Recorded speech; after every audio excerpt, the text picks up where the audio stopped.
Welcome back to the Amazons. Today we are looking at our hospitals and negligence. We are looking at the deaths that have occurred as a result of negligence and incompetence of those who have been charged with even saving lives.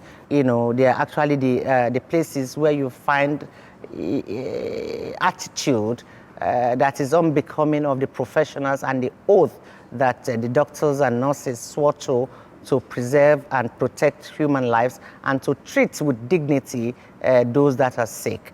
Today on the program, we have the honor to have a respected broadcaster, Sadiq Daba, the NTA. There was none other TV station like the NTA, where professionalism, you know, the kind that we're talking about here today, was at a very high level, where commitment to the job was uncompromised and non-negotiable, where people did the job because they loved it and because they were passionate about it. Sadiq Daba was one of those actually that gave me the reason and the how do you say it now? To be the zeal, motivation of wanting to become like one of them. He inspired you to aspire to be a That's the word. You are a Master, if I was not a black man, I would have gone pink. Thank you. He inspired most of us, you know, to become what we are today. Great presenter, great voice, and to cap it all, a great actor, Mr. Sadiq Daba. And joining Mr. Sadiq Daba to also tell her story from negligence in the hospital is Wumi Cliff, a musician, and we could also call her a victim of negligence of you know, hospitals. Wumi Cliff, please welcome her.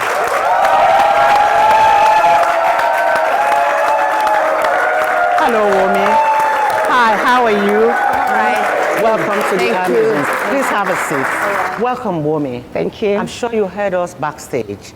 Yes. You have a story to tell us, right? Yes, I have. What is your story? My story is an incident that happened to me 1999, to be precise.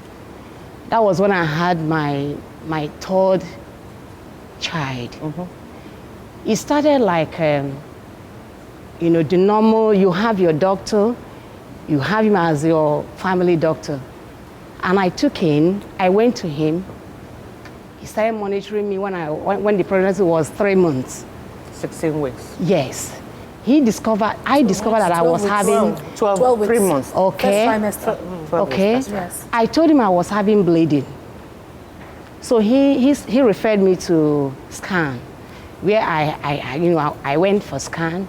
It was discovered that I was having a placenta previa. He said it's type 3. The one I had was type 3. And he told me that for that case, that I'm not going to have normal delivery. It must be, you know, before the 9 months that they're going to operate me. I don't know the reasons. I'm not a medical person. So I agreed. He continued monitoring me. You know, many times he asked me for me to come for bed rest. I will leave everything I'm doing in my house. I'll come 1 week. I'll be in the hospital. Then it got to a particular day, I discovered that I just had rupture, water all over me. For me to carry my 2 legs to put on the floor, both my pants, blood, everything was just flowing. The men that were in the room, they all ran out. My brother, my husband, brothers, relatives, they all ran out, leaving me with the women. So they packed me and they cleaned me up. At this time, the men were now looking for the doctors. Yeah. Do you know that no single doctor was in that hospital? But the owner that came to tell me I should get ready, for 11 all o'clock. of them left because they had series of operations in the night. I was confused. Madam, was this a private hospital? Yes, yes, sir. Yes, sir. So what I did, at this time I've lost consciousness. They were telling me. What about the nurses? The nurses were all there. They were just playing pranks. They had their reason. I will tell you later. So at this time, my brother said, my husband's brother said, they are taking me out of that place. They now came to fight, fight. I said they won't take me because I've been their patient, that I must sign. The woman that was signing is now unconscious. So they told them she can't sign, she cannot even move her hand. But they insisted they had to put biro on my hand and did a little signature first me. That was when they now carried me out and took me to another hospital and operated me. So the joy they received was so much that after all this, I and the baby, we are alive.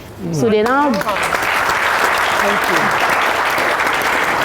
So after that, they now went back to that hospital to know their reason and also to know whether the doctor had come back.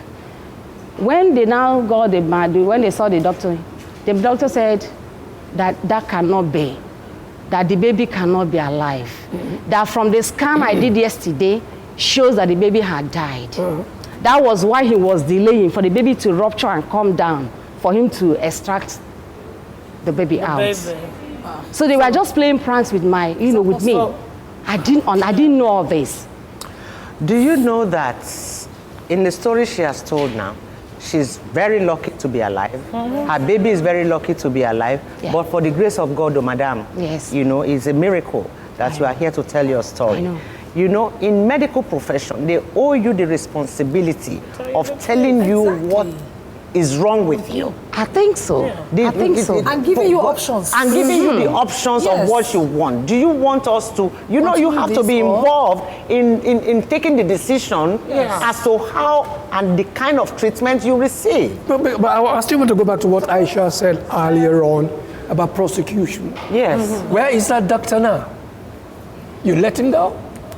I didn't. You just went back home what I did. You left and forgot. I did was 3 months.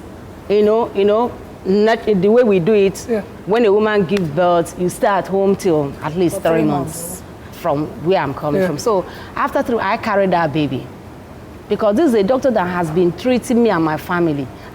This particular doctor? Yes, for me to receive that kind of treatment from him, I was so mad with him. So I carried the baby and I went there. I tried to ask him, why did you do that to me? He was just apologizing. What was the reason? He took it. He didn't give any reason. He was just telling me. The reason they gave in the hospital. Okay, they said the baby had died. This baby had not died though. So that's misdiagnosis. Their treatment would have even killed the baby that has not died. Did you see it? What if, now she stayed in the hospital for about 3 weeks? Yes, two weeks. Why were they making you sign when you were not going to do an operation there? I don't know. They said in case anything happens to me outside, since they are taking me out to another place, if anything should happen, their hands that are they're no not longer responsible. There. Madam, we are happy. We are happy that you are alive. We are happy that your baby is alive. Yes. We know that you see our court system is not the best like every other thing, but please, if anything goes wrong with you, you have a right to sue. Yeah. You have a right to sue, no matter how long it takes. Know your right. And this is for everybody, not only for us in the studio. Let us not say leave it for God. God would judge. We know that. But we also have some kind of a judicial system where grievances can be addressed. And then we know that God takes care of, the grace of God keeps all of us alive. Yeah. But we also have the responsibility. The doctors would say that they care, God heals. But if you are caring for me, care for me properly, so that God can heal me. Then care for me properly. Sadiq, thank you so much for sharing your story. Just to make, there is, you must give kudos where it is called for. There is this Lagos State Emergency Hospital by the toll gate there. Yes. Aisha, if you get there, you will think you are in the UK. Very professional nurses. The doctor is out of this world. I met him and I said, this belongs to Lagos State. Lasut is misbehaving. Ambode, please do something. Thank you very much. Thank you. One last question, please. So we want to are you feeling better now, sir? We know she is. Are you better now? I refused like her. I left the Lasut and I went somewhere else because after spending 1.5 million and being insulted, can you imagine? I won't go back there. But glory be to God. My in-law is a doctor, so Wow. I've been well managed. Thank And God. now that I've seen the three of you, Yeah, you- psychologically I'm well. Thank you so much. Please, Say yeah. something. Go ahead, very briefly. Let me use this medium to say something that I discovered two days ago. I have a relation right now. She's pregnant, about to give birth, and she's been attending Lagos State Health Center.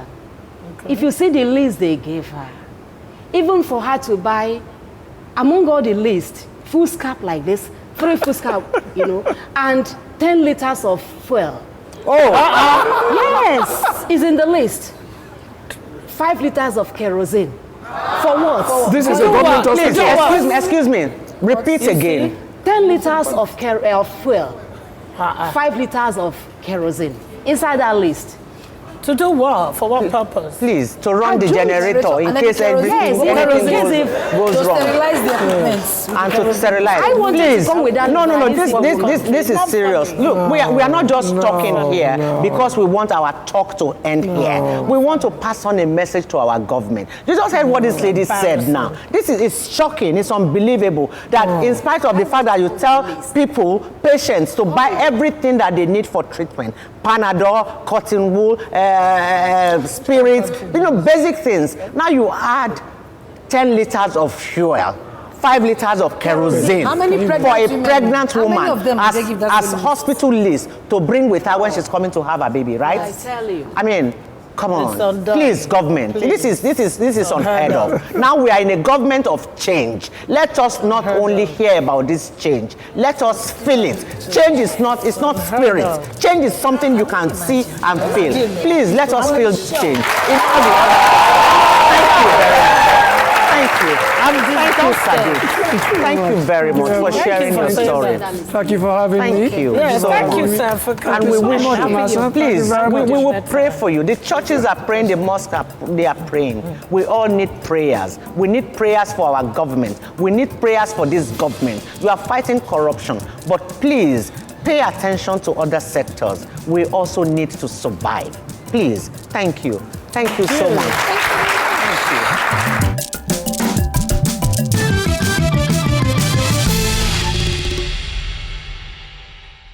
You see, there is something we fail to realize. There is that duty of care. Immediately anybody steps into your hospital, you hold that person that duty of care. That should be the priority. It is that duty we failed as doctors.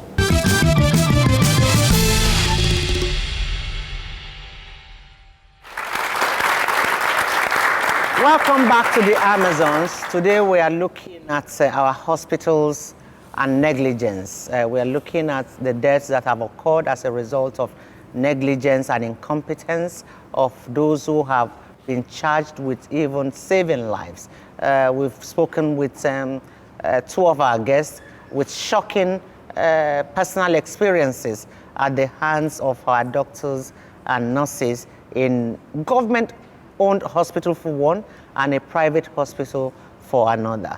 Now we are going to hear, as they say, from the horse's mouth, as we have a medical doctor as our guest on the Amazons. Welcome, Dr.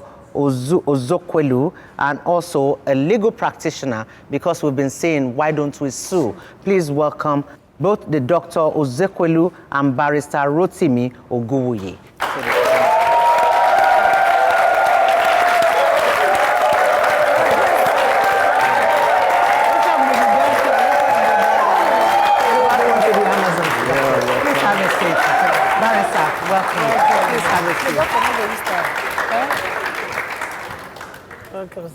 Dr. Ozokwelu, Yes. did I call your name right?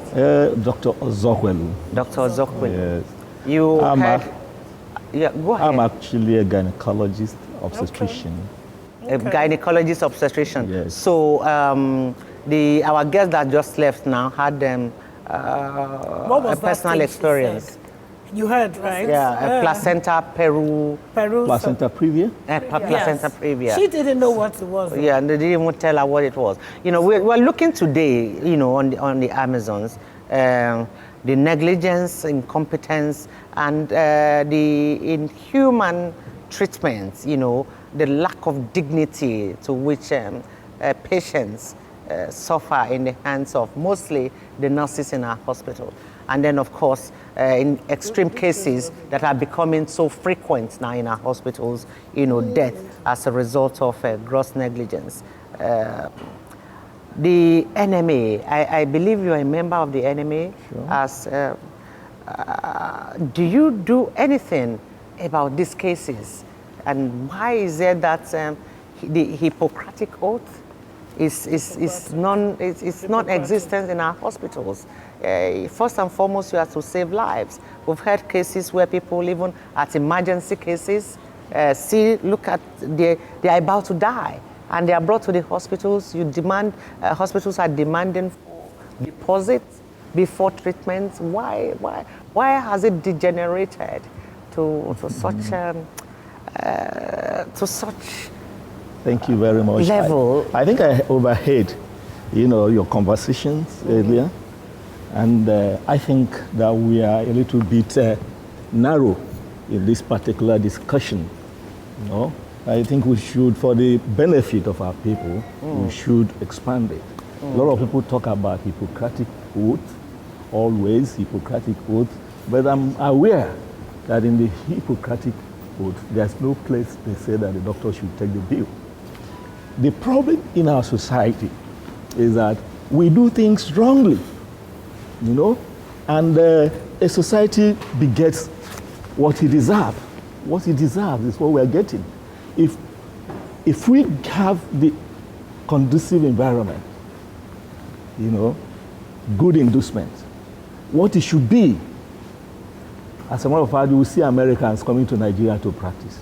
So this issue we are discussing is not the issues of only doctors.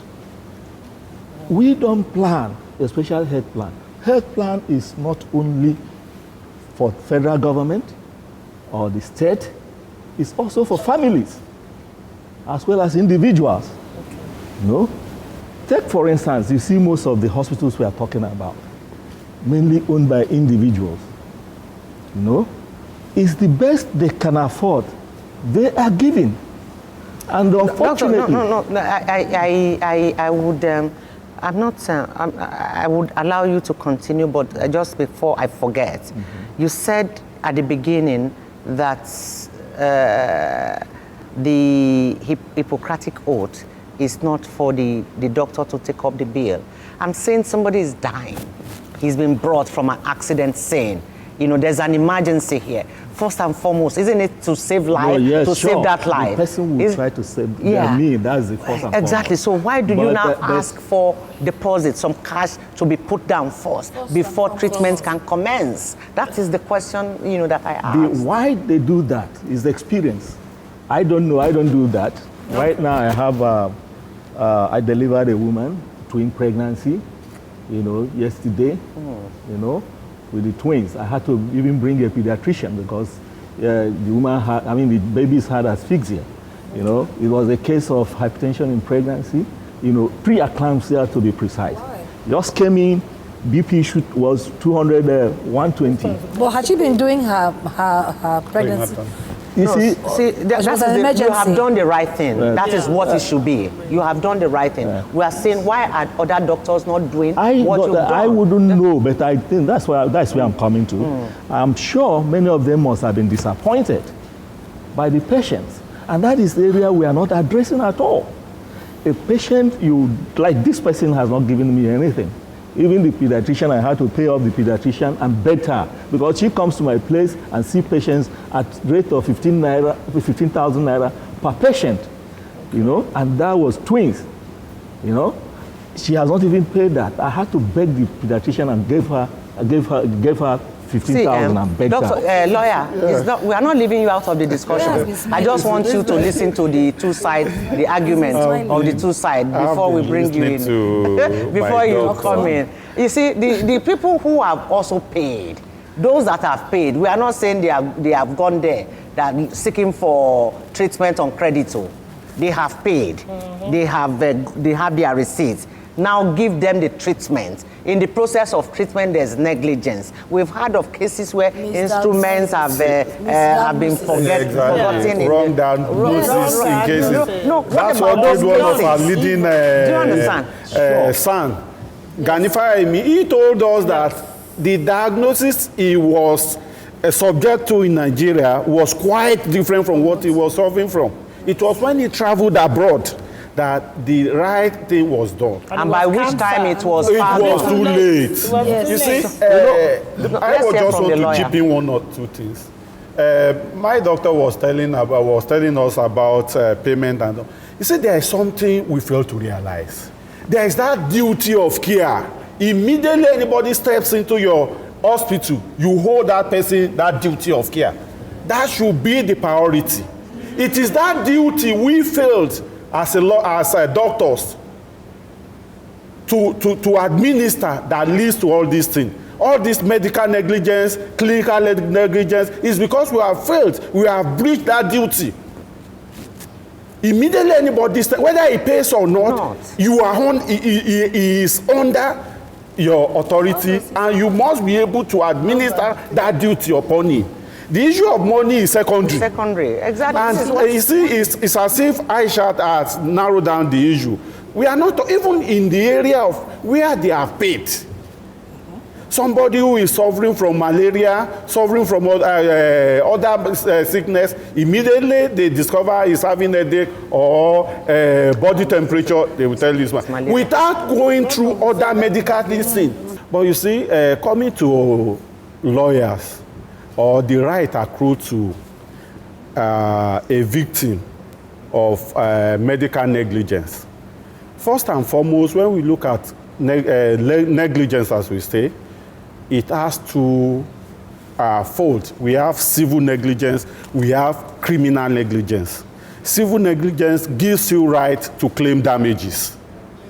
And for you to be able to prove that actually there was a negligence, there are certain tests you must be able to pass through. First and foremost, you must be able to show that there is a duty of care. That was promised. Yes, there is a duty between you and the doctor and the patient. That immediately he moves in, you have that duty of care towards your Which is a high patient. standard of care, sir. He has a higher standard of care, and so do you. as Exactly. professionals. But you see, I will come to that to let people know what actually do we expect from that doctor when we talk of care. We are not expecting that doctor at that point in time to be the wisest doctor that will treat that patient. We are not saying he should be a gynecologist.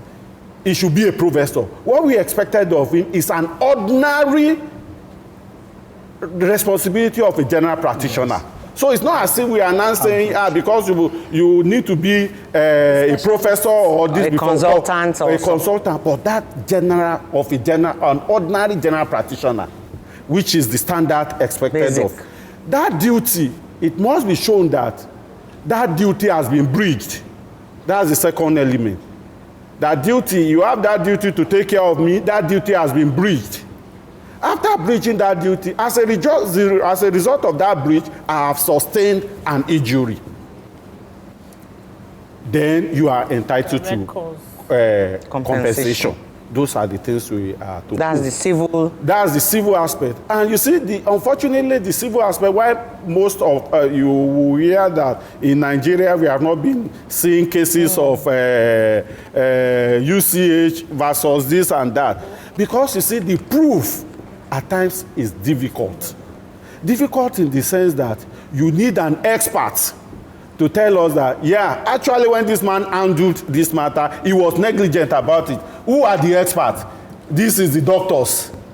And there is something we call conspiracy of science.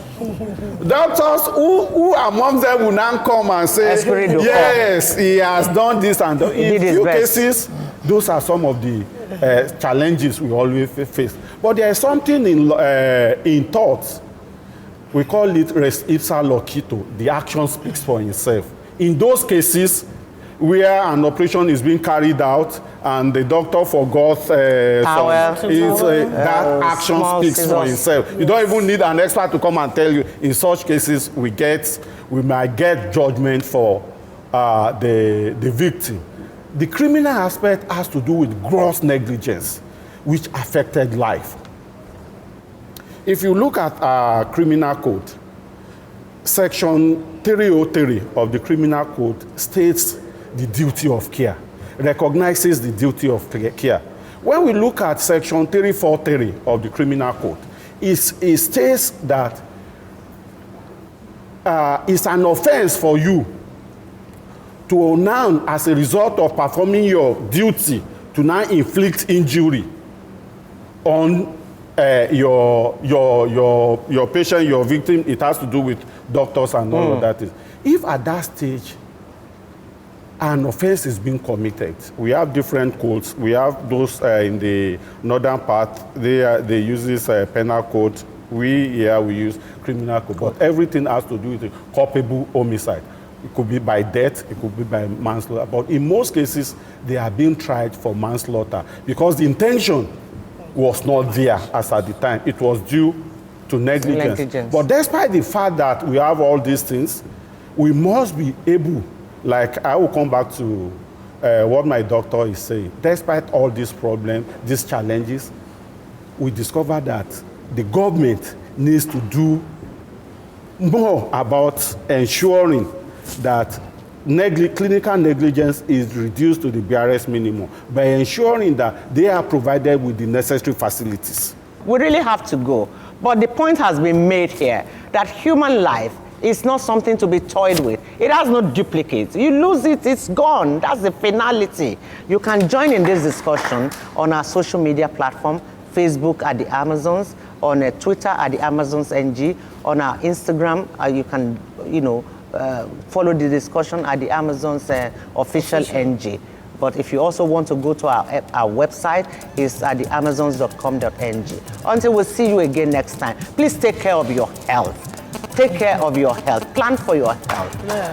Until again next time, have a very good evening.